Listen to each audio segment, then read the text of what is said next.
Welcome back to my kitchen. It's a beautiful October day here in South Dakota, and I thought I'd share with you a bit of what we have going on this week. It's the last day of October, and for our household anyway, we are officially entering the holiday season. Now, we really like turkey, so as soon as they're available, we roast one up, which is exactly what we did last week. This week, I'm going to cook up some more turkey, and we'll begin preparing some of the components for our Thanksgiving Day dinner, so that by the time Thanksgiving week arrives, I will have turkey broth and leg quarters and sautéed vegetables for the stuffing, all in the freezer, and all of the associated prep work and dishes done, which is a huge time saver on Thanksgiving Day. Now, I have two 20-pound turkeys that I'm going to deconstruct today. Now, I like to deconstruct the turkey because it cooks up faster, and the white meats and the dark meats are both equally moist and succulent. When you look at turkeys these days, they are clearly bred to increase the white meat, and just the shape alone makes it very difficult to get the dark meat done without overcooking the white meat. So being deconstructed allows me to take the white meat out and let the dark meat continue cooking, or vice versa. Now, I'm no authority on deconstructing a turkey, and there's certainly more than one way you can do it, but I'll show you how I do it just in case I do something that you find helpful. The tools I'm going to be using are two medium-sized chef knives, and I use a set of poultry shears. If you're not comfortable with your knife skills, you might want to pick up a pair of cut gloves. The other thing, before I begin my kitchen work, I make sure all of my equipment, my work surfaces and hands, etc., are clean and sanitized. Okay, so the turkey is unpackaged and ready to deconstruct. The first thing I did was stuff the cavity with a wad of paper towels, and that just soaks up some of the liquid and keeps my work surface a little safer. Then I take the wings and I tuck them behind the turkey, and it stabilizes it and keeps it from rocking while I'm cutting. I'm going to take the thigh and the leg off in one piece, and that's the first thing I'm going to do.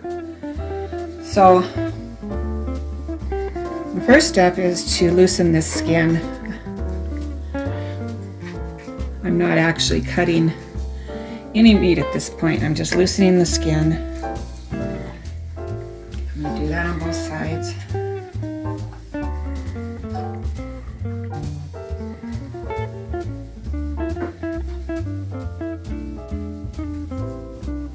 Okay. Next step is I'm going to take my knife and angle it toward this backbone. This is the backbone. I'm going to angle my knife, and as I pull back, well, I'm angling the knife toward the backbone, and as I pull back, it's just going to gently follow that backbone, and I'm loosening that meat. Then I will come in from this side, loosen that skin. I'm going to go ahead and do it on this side.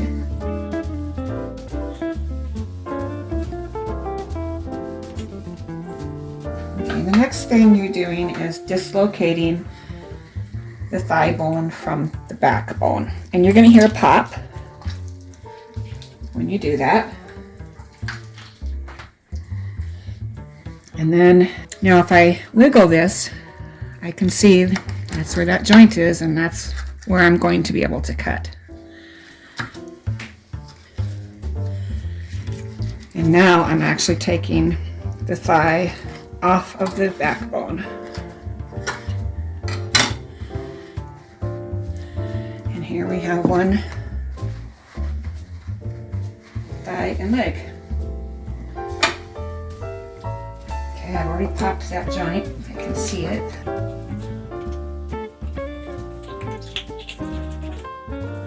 It's just a matter of repeating the process. Okay. Gonna clean up my work surface just a little so it's not so slippery. Okay, now at this point you could take the wings off and you could cut with your poultry shears. You could cut these bones and take your turkey breast bone in and roast it. I like to go ahead and debone it at this point. Okay, so the breastbone right here, you can feel this. And I'm going to take my knife And I'll be angling it toward that breastbone just a little bit as I'm cutting. And then I take small little bits, and as I pull my knife towards me, it will follow that bone. So first step is cut through the skin. I can feel that bone right here. I'm angling the knife just a little bit. Just getting it started here. Try to keep my arm out of the way so you can actually see.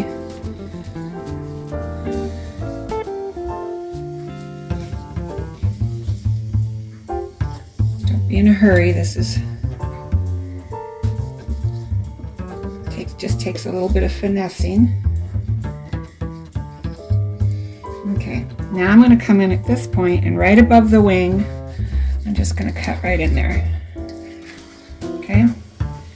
Now, as I bring my knife down, I just let it slide along that bone. That's the wishbone right there. And off comes that turkey breast. Got a little skin hanging on, but okay. Turkey breast number 1.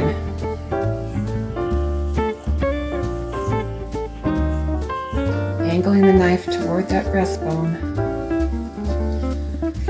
Slide.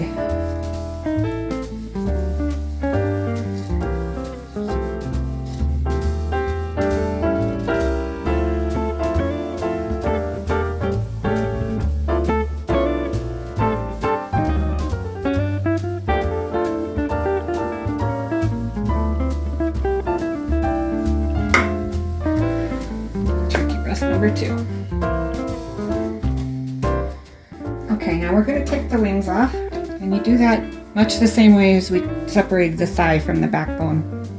We're going to cut through the flesh here so I can see the joint, where it's working, and where I know I can get my knife through.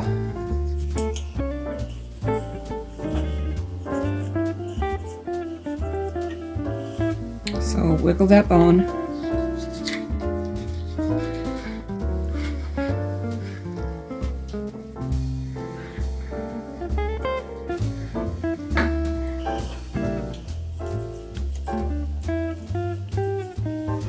Cut through this meat so I can see the joint that's moving right there.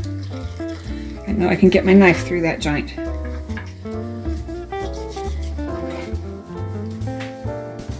We have the carcass that's left. We're going to use the Poultry shears for the majority of this.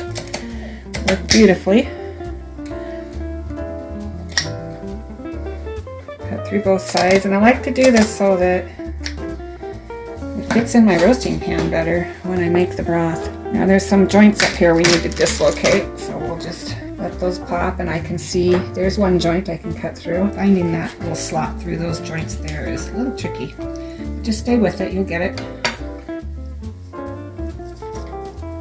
Okay, there we go. I'll rinse these cavities out and then season and roast to get it prepared for the roaster to make broth. There you have it. 2 turkeys deconstructed. Now I've always been curious about how much of the turkey am I actually roasting for Thanksgiving dinner, and how much is carcass and I'm using for the broth, which I find great value in the broth, don't get me wrong, but I'm curious. So we're going to weigh this up and see how much this cost us per pound.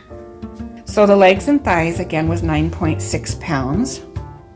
And the boneless breast was 10.6 pounds, which is approximately 20 pounds, which is almost exactly half of what I purchased in total weight. Those are the items that would likely be consumed on your turkey menu, and that would come out to $2.60 per pound. Of course, we have these other items that are worthy of making a wonderful rich broth for your gravy, for your stuffing, for pot pies, for that wonderful turkey noodle soup. So there is great value in that. And that weighed 14.1 pounds. The bowl of totally unusable items was 1.45 pounds. And the bagged items is 3/4 of a pound.